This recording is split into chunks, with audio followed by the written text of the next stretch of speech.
Hello and welcome to the YouGoin'Pro channel, where we help athletes develop proficiency and assist in their passion for the game they love. This is very own Coach Larry, aka Savell. I'm going to be talking about what do you do if you're not going D1?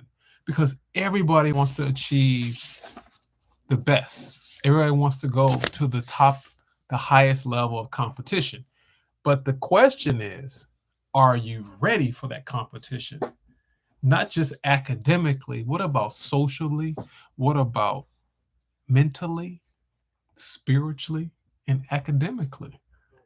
Because sometimes we can ask for things that we may not be ready for. I know that. I'm coming from a kid from the Midwest back in the day. And back then, I wanted the best. But there's an old saying, sometimes you may get too much, you may not be able to chew on. You may not be able to handle it. You may not be able to swallow it. You may not be able to handle it because you're not prepared for it. How can you build a house if you don't know what the cost is? You're prepared for the cost. You know, I know everybody thinks that they're D1 and believes that they're D1. And I'm not here to be a dream assassinator. I'm here to be a dream creator and make things happen for a reality. I've been doing quite a few podcasts. If you haven't checked out my podcast, it's on YouGoin'Pro podcast on Spotify. You might want to check it out because there have been some great, wonderful tips about choosing the right school, coaching, academics, socially, environment. Everything has a cost to it. Everything that you do has a cost. And I want to make sure that you understand that because I had to give you this introduction because we live in a world right now, we think that things just happen. There's no preparation. That's not life. That's fairy tale. We're not living in Alice in Wonderland. We're living here on Earth. And most of the time, I'm not talking about all the time, but most of the time, when you work hard for something, you can appreciate it. And go for the gold. If you go for the gold and you fall for silver, hey, you may not be that happy, but you got a silver. Go for the silver and you might get a bronze. Hey, you got a bronze. It's not a gold, but it's a bronze. You get what I'm trying to say because I coach high school baseball, and I know the difference. And I know how guys can be. And you're talking to a guy that did not have a college scholarship, didn't have any money. All I knew is I had a dream, I had a vision, and my whole purpose was to go to college. And if I'm going to go to college, I'm going to play ball. And that's for another subject for another day. But I want you to understand that dreams are possible. Opportunities are around you all the time. The question is, are you asking the right people? Or do you have too much faith in the wrong person? You may need to have some faith in God to achieve what you want to achieve. And God works through people. I said again, God works through people. Doesn't mean that people are God, but God works through people. There's power of association, which I want you to understand that because it will help you navigate through the waters of making that decision of going to college. As I stated, what to do if you're not going D1. That's the subject. And I want to make sure I hit it perfectly because I'm going to talk about Division 3 first because there's several different levels besides D1. There's D2, D3, NAIA, and JUCO. And doesn't mean just because you go D3 or D2 or JUCO that you're not a great player. There's a lot of great players have went to the next level of sports in general, not just baseball, but football, uh, baseball, basketball, golf, track and field, gymnastics. I mean, the list goes on and on. So shoot for the stars, shoot for the best. But if it doesn't work out, something that my wife tells me, and my mom told me this. The two most important women in my life said this to me. I was trying to work out a deal or something. I was doing something, and I kept trying to do this thing on a computer or on my phone, trying to make this deal work, make this work, make this work. And I've been trying for weeks. And this is going back to what we're talking about. Shoot for gold, but if you get bronze, keep it moving. So my wife said, well, babe, maybe it's not for you. Maybe God's trying to tell you something. And I'm not saying that happens all the time, but you have to have an ear to hear. You got to be able to listen. Because if you listen, faith comes by hearing. And if you hear it, you can execute by listening. You will execute what you just heard. And if you listen and execute, then you can dominate what God's called you to do. So let's talk about D3. D3, rule number 1 is academics first. Academics first, athletics second. And D3, the schools, they prioritize, they put primary number uno on being a student first without scholarships, because they don't give very many scholarships. If very few to none. Basically, it's like going to a high school. I'm just using this for an example. D3 schools, if you're going to a high school and you're paying astronomical numbers, let's just put it that way. If you're paying over $20,000, and there's nothing wrong with getting a high school great education, but I'm trying to make a point. That's like a D3 school. Academics first, athletics second. So that's what I'm trying to compare the difference between D3. They focus on academics first, and then they shift to the athletics later. Now, you may get some substantial academic scholarship. You may get a scholarship at D3 schools. You may get your whole school paid for, or most of it paid for. But don't forget, in college baseball, most of the time, you don't get a full ride. Now, a full ride means, let me break this down. A full ride means you pay for pretty much nothing. I said pretty much nothing, not everything, pretty much nothing. Now, they may work out something with a work study, get you in a work study or something to compensate the balance. Or they may get you to do work with kids. There's always ways that schools can work with you. But at D3, they make sure that academics first, athletics second. So make sure you understand you apply for your financial aid at your D3 school. And there's a lot of great baseball schools and a lot of great basketball schools and football schools and gymnastics and soccer. And so don't get deterred. Don't get upset because your friend went to a D1 school and you going to a D. One size don't fit all. So you got to understand God made us all different. If you look at your fingers, all of us may look similar. And we may have the same blood, but we don't have the same fingerprint. That was pretty good. So D3. The advantages is this. It strongly emphasizes on academics with smaller classroom sizes. Okay? Second thing, the advantage is this. There's less demanding on athletics schedule. So basically, their schedule is not like a D1 schedule. You may not have 3 or 4 games in a week. You're not going to have that. It's more of a balanced schedule. The third advantage with the D3 school is opportunities to develop skills and be competitive, but be supportive toward your environment. So you're going to develop, it's like a high-class JUCO with academics that's number one. So let's remember that.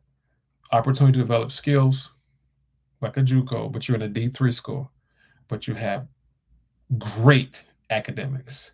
It's probably up there with some of the high-class schools like Yale, Harvard. Some of these schools, not all, but some of them are that prestige because the financial requirements to pay is more than $50,000-$70,000 a year to get it. We're talking about from 30 to 50 at a D3 school. Now, like I said, you can get an academic scholarship, but remember that. But there are some challenges. You got to understand. One challenge, what I just discussed earlier in the beginning, we talked about this, was there's no athletic scholarship available. 90, let's just say 98% of the time, but they'll try to find a way to get you to go there with some academics. So most of the time, there's no athletic scholarship, and there's limited resources to compare with D1 programs. So, in other words, their resources are not as steep because they're focusing on most likely academics. So it depends on what you value more. Do you value more your education? Do you value more your athletics? You can still have that great athletic experience. I have a good friend of mine that's up in the East Coast, very good baseball program, but it costs a lot of money, and we're talking over $20,000 a year. That's just for the tuition. So I'm not trying to scare you, but I want you to understand. Like I said, the title of today's channel is "What do you do if you're not going D1?" Well, first thing is that you may look at D3, and what is most important? Are you most important to get an academic degree, then play? That's possible.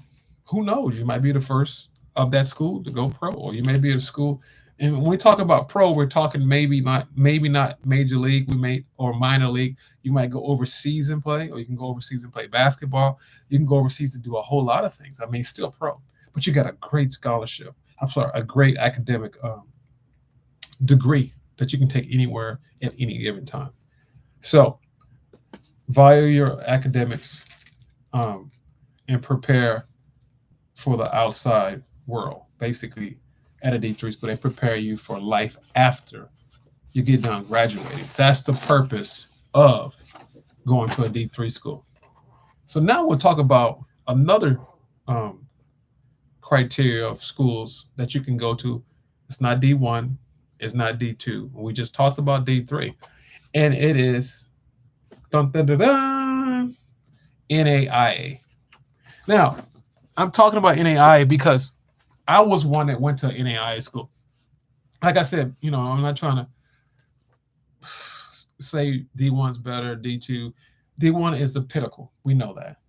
That's like, let's just put it this way. Let's just compare apples to oranges, and no disrespect to D1 and D2 to D3. There's no disrespect. We're just comparing. You make your right decision that fits your needs. As I said, one size don't fit all.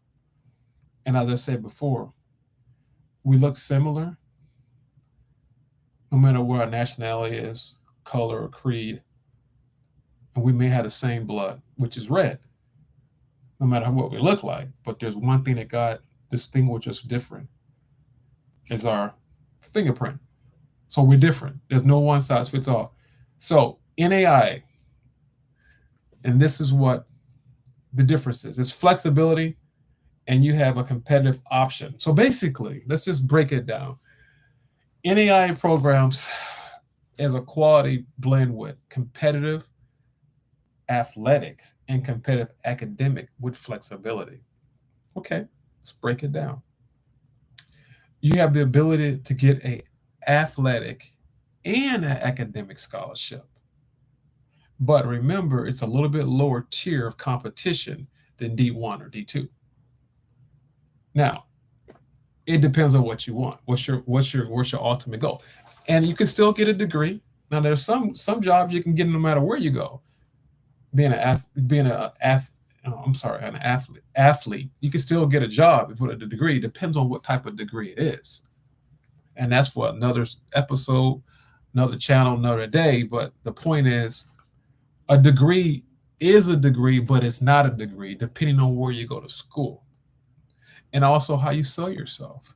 So, as I said, the advantages, you have a kind of a blended competitive edge. Academic and athletic are pretty much on the same level versus D3. They put academics priority, number one. So the advantage with NAIA schools, athletic scholarships are available, which I got one, took care of me. I can't complain, coming from a JUCO, and you have financial relief. So basically, the whole thing, to sum it up, is this: you can pretty much go to school for nothing at an NAIA school. Now, I'm not saying when I say nothing, pretty much nothing. Like going to a D1 school, they may give you, this lady give you 80%, and then you may have a work study that you have to do something for kids or whatever the case may be. I'm just using this for example. It doesn't mean it is true. Same thing for NAIA school. They may say they're going to pay 60% of your tuition, and then you can get an academic scholarship for, like, just use a number, $2,000. Okay, now you may be for the year at $1,500. Well, $1,500 is not a lot of money. I'm using this for numbers. Doesn't mean this is the number, but I'm using this for numbers. So you can compare D1, D2, D3, and NAIA. What are the competitive edges and the disadvantages that you may have? Academic scholarships are available and provides financial relief, basically. Number two advantage of NAIA schools: the schools are smaller. It is a very tight niche, and they're pretty much in small cities, small little country towns. Well, all schools pretty much are in small country towns, but when you get to NAIA, it's a little bit different. It's a different world.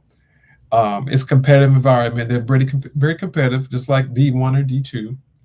And often you have a lot, I'm not saying that they don't have it in D1 or D2, but you have a lot of international exchange students and athletes coming from different countries. So that's the difference with the NAIA. Now, there's some challenges to do with NAIA as well. And there's less media exposure versus NCAA, D1, D2. They have a whole lot more exposure. You may not have that much exposure. Now, you do have TV time. They may have their own local on-campus TV with a little social media now, versus when I was playing, we didn't have social media. But remember, what are you there for? What's your purpose? What's your vision? What house are you building? And one of the challenges is the resources between schools. So basically, one school may have a little bit more resources than others, as far as scholarship may be a bit less here, more here. Academic, it just depends. Academic versus athletic versus work study, or whatever the case from a student. Grants are grants everywhere they go. But it depends on what the bottom line is, what you have to do. So you remember, that's some of the challenges you may have. Every school may be a little different. NAIA schools are great for one that looks for a competitive environment and some flexibility with scholarship opportunities. And I was one. I know what it's like. And you got to remember, what are you there for? What's the main reason you're there for? And I'm talking about one more place that we normally don't talk about, which we talk on the other episodes, is JUCO, junior college. That is basically a launch pad for development. And just because you're in the development stage doesn't mean you can't play, doesn't mean that you're not good, doesn't mean that. So don't take this verbatim. We're all being developed. We're all learning more and more every day, because there's always someone better than you. But are you mentally better than them? So I went to a JUCO. It was just a breeze in the park for me, because I didn't do very good in high school, and I really didn't care. I'm just being honest. I'm being very transparent. I didn't care about school. All I want to do is play ball. I just want to play ball, because I knew that was a way of life for me. It kept me out of trouble, kept my head on right, helped me have a goal and a vision, and it led me to something besides being at home, being in the streets, playing video games, doing things you shouldn't do. That's the purpose.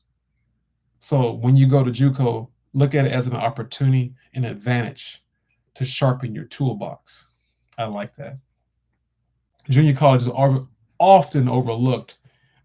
Maybe not in these states, Florida, Texas, Georgia, and also California, because those are the main states that are very, very good in sports. And no disrespect to any other states like Ohio, Illinois, Kansas, um, Vegas. I'm sorry, yeah, Nevada. So all those other places are very good.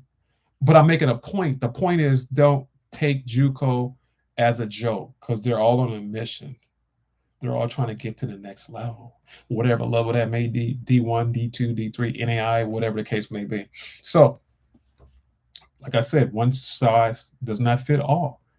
We may look alike and we may have the same blood, but we're not alike. Maybe in a few things, but not the main thing.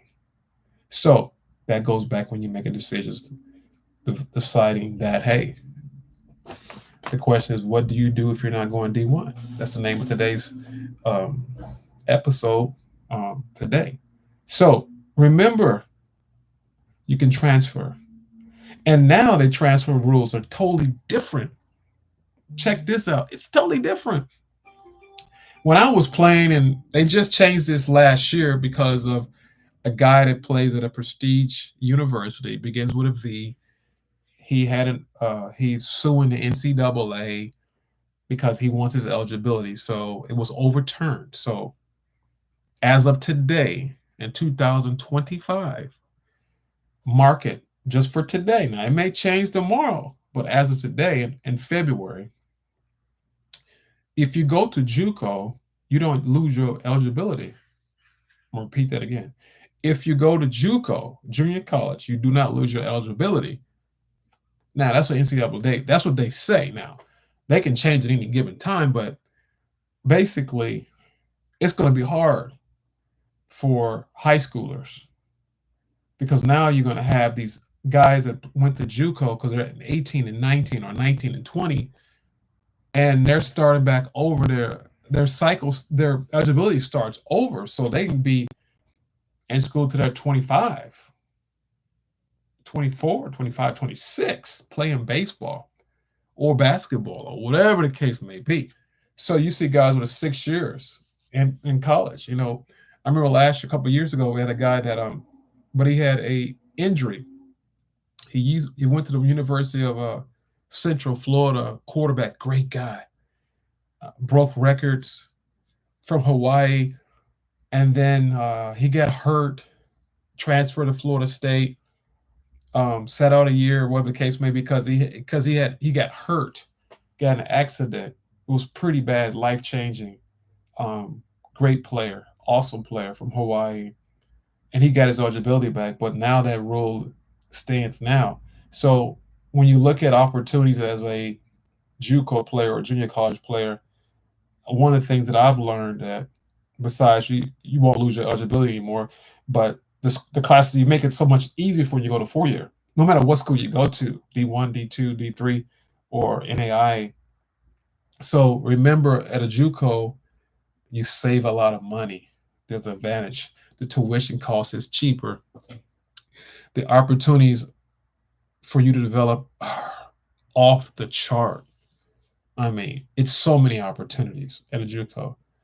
And it's basically a stepping stone for you to go D1, D2, or NAI. So it gets you prepared. So basically, you're developing and you're getting your reps in and you're ready, because that's all you do is go to school. And like every other school, but JUCO's a little more different because the classes are a little bit lighter. You take the first 2 years, so you get your freshman and your sophomore year, and you're done. Done. Get your associate's arts. I get mine. Get your associate art in business, or the case may be, and then you're done. So, but the disadvantage is the challenge you're going to be facing is it's only 2 years, and it's not one and done, but two and done. Some people do one and done at a JUCO. But I did too. And remember that there limit academic. There can be limited academic comparisons. So basically, to a 4 year. So basically, there may be some classes that may not be transferable. So there may be some classes that you're taking at your JUCO. Yeah, you may get your degree, but remember, you may have to take another class when you get to that 4 year. So you may step down and go to a JUCO coming out of high school, and then all of a sudden you go to a 4 year. And just use it for example, whatever class, whatever school. Just say it's a D1 school. Just use a school, for example, University of Bradley University up in Peoria, Illinois. Use that school. And so you got all your classes and you graduated, have your associate's degree, and just say you graduated, I don't know the number. You graduated with maybe 60 classes. Just say it was 60, right? You graduated with 60 and you only needed 55, but you transfer, and these are disadvantages of coming from JUCO, going to a 4 year. Not all the time, but this may happen. And you may take a class and you go register and become a junior, and you're a junior, yes, but there's probably 3 classes, which most of the classes are for 3 hours. So if you get that's 9 hours you lost because the class did not meet the requirement at your 4 year. So you remember that those disadvantages. It's that's just what make sure you understand that JUCO is basically developmental academically and athletically.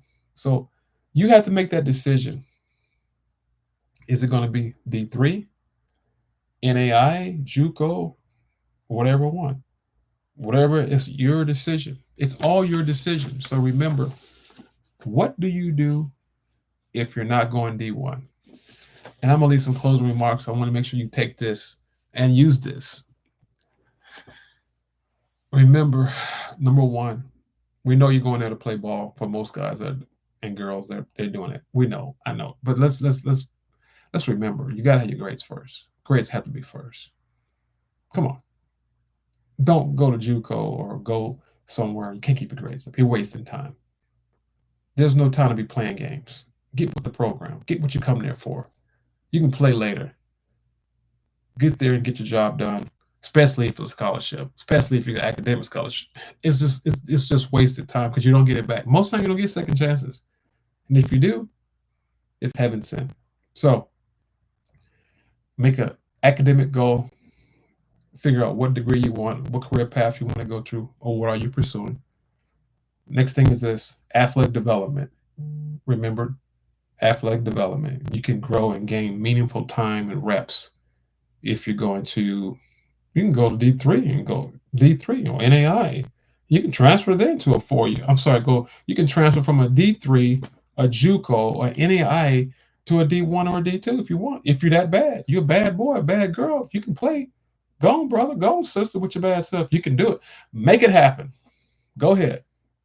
But remember, the higher you go, you got to deal with some dogs and some wolves. It gets harder. It gets tougher. That's just words of wisdom. Not saying that you can't do it, but just make sure you remember that. It ain't going to be the same walk you had before. Other tip is this, financial situation. Remember, you have options. Do what's best for you and your family. I'm not asking one to go in debt, which I did. If you have to, you have to. But if you can't, if you can help it, don't go in financial debt. Look at all resources, every resource you can think of, and keep asking for more resources till you say, okay, that's it. That I know I've tried everything. Scholarships, grants. I didn't say loans. You see that? I didn't say loans. So remember that. Understand your financial situation and also your family. The last one is, what is your long-term goal after you transfer to a larger program? Is it to play professional ball? Or can you play professional ball? Are you at that level? Are you going to prepare for that goal, that dream job, whatever the case may be? Working at a sportcaster, being a marketing guy, or being an agent, or being a doctor, a lawyer, a judge, the president of the United States, whatever the case may be. Put yourself in position. Those are the things you need to think about, long-term goals. So remember those things. That's the reason why you need to make a decision. Your decision matters. Not your mom's decision, not your dad's decision, not your brother, not your sister. Your decision. And I'm closing out with this because I was the very first person in my family to go to college, to be accepted to college with a very, very low GPA. But God took me out of the pit.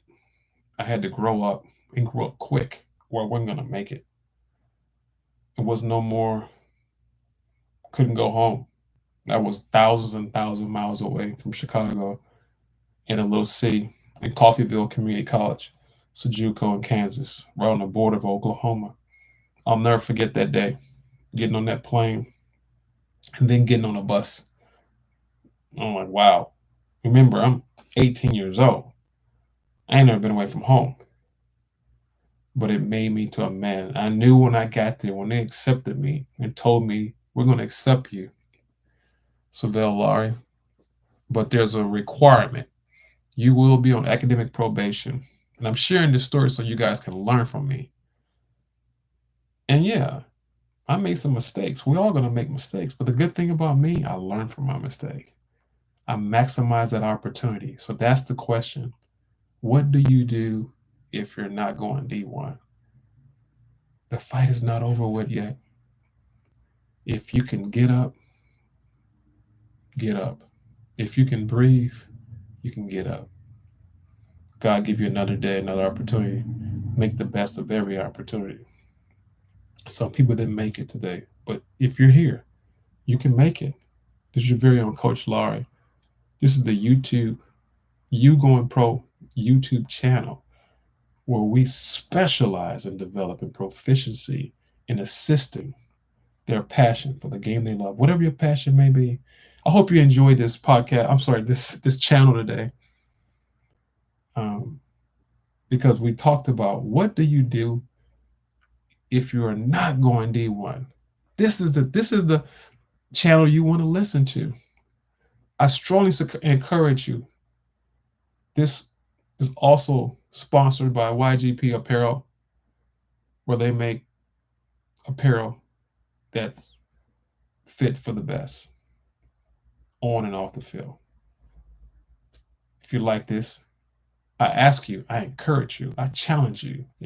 Hit that like button, subscribe, and don't forget to hit the bell. And if you want to leave any questions or remarks, feel free. This is your very own Coach Laurie. Hey, as I say every day, God bless, never stress. Love you. Be good. Bye-bye.